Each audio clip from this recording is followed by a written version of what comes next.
पिछले महीने देश में 5 जगह पे इलेक्शन हुए थे, उसकी समरी दे देता हूं। सबसे पहले वेस्ट बंगाल। वेस्ट बंगाल में बीजेपी की सरकार बन रही है। तृणमूल कांग्रेस, जो कि पिछले 15 साल से सरकार थी, ममता बनर्जी जिसकी चीफ मिनिस्टर थी, वो हार गई है and BJP would be the winner. तो वेस्ट बंगाल में बन गई है बीजेपी की सरकार। बंगाल में 294 सीटें थी, जीतने के लिए 148 सीटें जीतनी है। बीजेपी इस समय जीत ही चुकी है ऑलमोस्ट।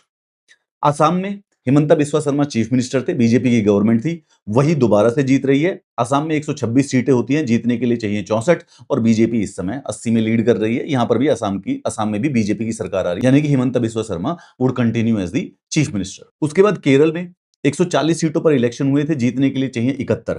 केरल हमारी लास्ट स्टेट थी जिसमें एलडीएफ, लेफ्ट डेमोक्रेटिक फ्रंट, यानी लेफ्ट की गवर्नमेंट थी। केरल में कांग्रेस के जीतने की फुल संभावना हो चुकी है। 71 सीटें चाहिए जीतने के लिए, तो यहां पे केरल में आ जाएगी कांग्रेस।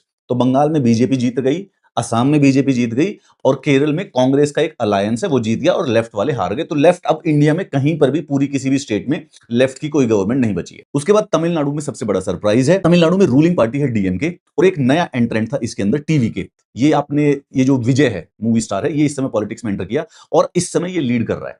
वैसे तमिलनाडु में 234 सीटों पर इलेक्शंस होते हैं, तो 118 सीटें जीतनी है। अभी रिजल्ट नहीं आया है, लीड कर रहा है, पर अगर पूरे 118 नंबर नहीं भी हुए तो भी हो सकता है कि जो विजय की पार्टी है एआईएडीएमके, ये दोनों मिलकर कोalition करके गवर्नमेंट बना ले। So there is a chances कि तमिलनाडु का जो नया चीफ मिनिस्टर है वो इस समय विजय है। उसके बाद पुडुचेरी में 30 सीटें होती हैं, जीतने के लिए चाहिए 16। इस समय यहां पर बीजेपी का जो अलायंस है और कांग्रेस के अलायंस में बिल्कुल एज टू एज चल रहा है। इसमें भी शायद संभावना है कि बीजेपी का जीत जाए, बट मुझे पता नहीं, हो सकता है कांग्रेस विजय। बहुत ही एज पे चल रहे हैं दोनों के दो। तो रिआइट्रेट करता हूं, सबसे बड़ा सरप्राइज आया है तमिलनाडु, बिल्कुल नया पॉलिटिकल एंट्रेंट, और टीवी के इनकी जो नई पॉलिटिकल पार्टी थी, उन्होंने ऑलमोस्ट पूरा का पूरा इलेक्शन जीत लिया है। नहीं भी जीते तो हो सकता है एआईएडीएमके के साथ वो कोएलिशन करके सरकार बना लेंगे। तो तमिलनाडु के चीफ मिनिस्टर ये हैं।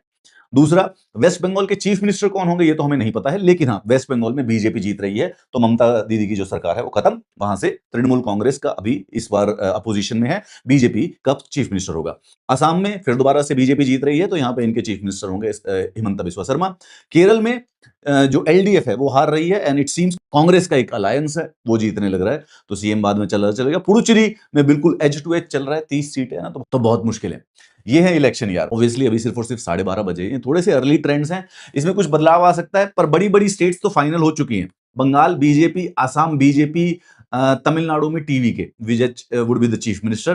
केरल के अंदर भी कांग्रेस का जो अलायंस है वो जीत ही गया है। तो कुछ अलग ही रेडिकल चीज हो जाती है तो कुछ बदलाव होगा। अभी के लिए मैं सिर्फ 12:30 बजे तक का आपको कंप्लीट इन्फॉर्मेशन दे रहा हूँ।